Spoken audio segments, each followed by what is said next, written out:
kumukulo na yun na. Kumukulo na. Nilagay ko na yung patula. Ginisa ko yung sa gisa. Tapos may tanlad. Anong tinulak ang benta to?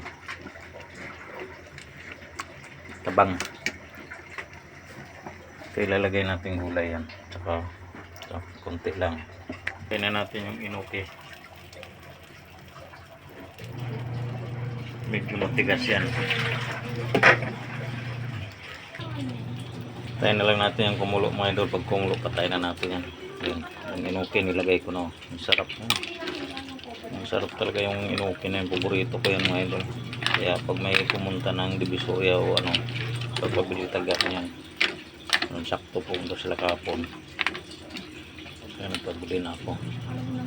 Sarap ng sabaw nito.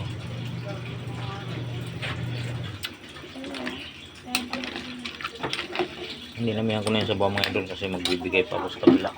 Sa ano, biyanan ko.